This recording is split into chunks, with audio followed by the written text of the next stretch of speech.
You won't believe on the level of detail of these ancient Roman statues. Recently discovered in Italy, these stunningly preserved pieces offer a glimpse into the artistic and cultural achievements of the Roman and Etruscan civilizations. Get ready to be amazed as we take a closer look at these incredible discoveries.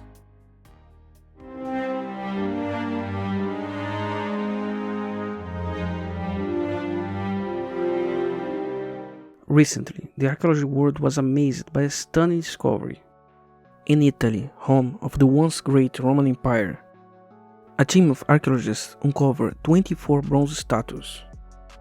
The discovery took place in the town of San Casciano dei Bagni, close to the city of Florence in the beautiful region of Tuscany on central Italy. The statues were found under the ruins of an ancient bathhouse in the town.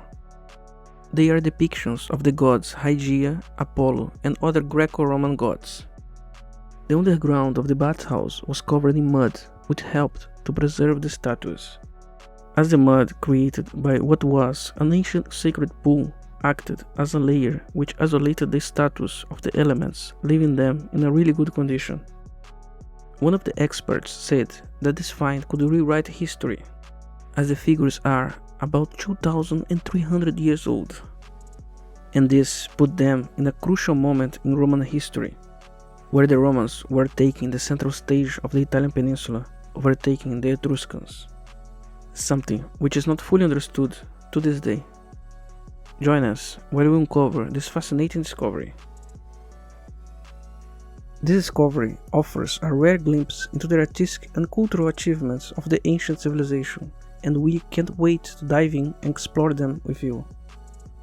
But before we get started, we want to make sure you don't miss out on any of our future videos. If you love learning about history and discovering hidden treasures like these Roman statues, make sure to hit that subscribe button. We'll be bringing you more exciting content just like this, and we don't want you to miss out. So go ahead and hit that subscribe button now, and let's get started. The town where the finding took place is surrounded by green valleys made of majestic cypress trees. It is located about 160 kilometers or 100 miles north of the capital, Rome. In the 3rd century BC, the place had naturally hot springs, which attracted the Etruscans to build a town there. They built a sanctuary at the local of the hot springs, and later this gave the town its name of San Casciano dei Bagni. The town name in English would mean something like Saint Casciano of the Baths. The first findings were coins and small offerings representing body parts needing healing, such as ears, feet, torsos, and other parts. But after some excavation, the archaeologists found 24 bronze statues at the bottom of a large pool. Some, which have even 1 meter high or around 3 feet high, are perfectly preserved by the mud and water. Among the sculptures found, there was a sleeping adolescent male known as Ephebi, lying close to the statue of Hygeia with a sneaker wrapped around her arms. The archaeologists believe there was a blacksmith on the site during the Antiquity period, to whom people seeking cures from the gods would have their offerings forged in bronze. What's the most uncommon is the bronze depictions of internal organs. The archaeologists are comparing these depictions to the nowadays X-rays. Having one of these is like having a picture of the inside of the body but in bronze. And even more, the anatomical details are scientifically accurate. It looks like the Romans and Etruscans coexisted peacefully there. Despite ancient conflicts between the Etruscans and the Romans across today's regions of Tuscany, Umbria, and Lazio, the statues bear inscriptions in both languages, in Etruscan and in Latin, pointing to the evidence that the Roman and Etruscan families prayed together in the springs. This discovery could rewrite the history of the transition from the Etruscan dominance of these regions to the Roman Empire control of the whole Italy, and the subsequent disappearance of the Etruscan civilization merged into the Roman civilization. And with these new discoveries, the archaeologists will be able to know more about the daily life in the sanctuary, which lasted throughout 4 to 5 centuries. However, even with all the discoveries coming out from the sanctuary, there is still a big mystery to be solved. Why did the Christians not convert the site into a church or destroy it, as they were doing with so many pagan temples? By the end of the 5th century AD, almost 2 centuries after Christianity had become the Roman Empire official religion, the site was deserted. The sanctuary was dismantled piece by piece, which was not common. Most statues were laid at the bottom of the main big pool and covered with columns and large marble slabs, almost like a ceremony had happened there. It was like a burial of a civilization. The site was closed down, but thankfully not destroyed.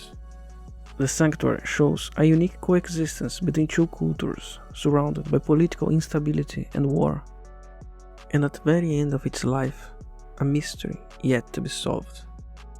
For 500 years, the Etruscans lived and thrived in what is nowadays central Italy. The first known evidence of their existence is from the Iron Age, from 900 BC, and they disappear in 27 BC when their lands were incorporated into Rome. Their lands were composed of what is nowadays the regions of Tuscany, Umbria, and Lazio in Italy. They ruled over these regions and over Rome itself before the establishment of the Roman Republic in 509 BC. Their language was not of Indo-European origin, like most of the European languages like Greek, Latin, Germanic, or Slavic languages. The Romans, who spoke Latin, had clearly a different origin than the Etruscans.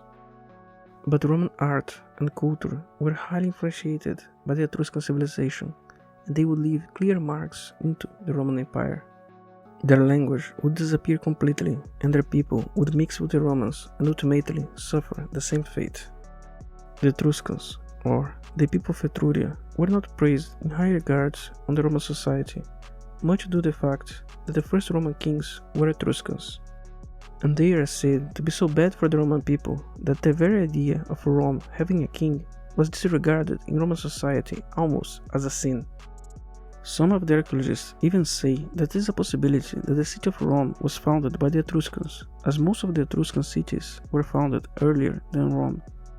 Unfortunately, this period in history is surrounded in mystery and legends, and it's difficult to know what really happened, and the tales of Romulus and Remus are mostly legendary stories without crude evidence.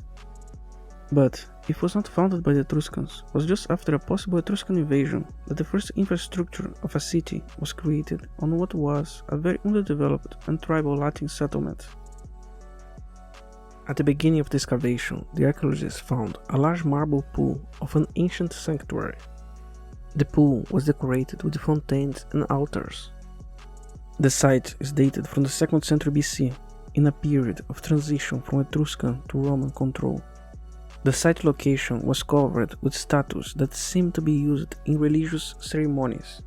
Most of the statues were found submerged. The statues, which are from Etruscan origin, already display a lot of Roman influence.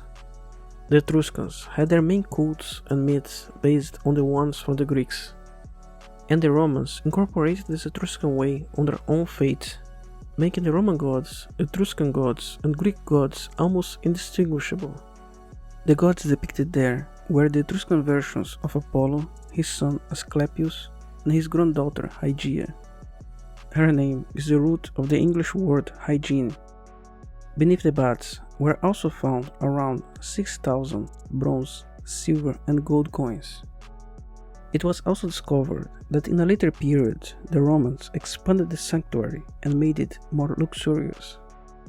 The baths also was identified as one of the favorite places of the Emperor Augustus, who frequently visited the location. But the pool was not used for recreation.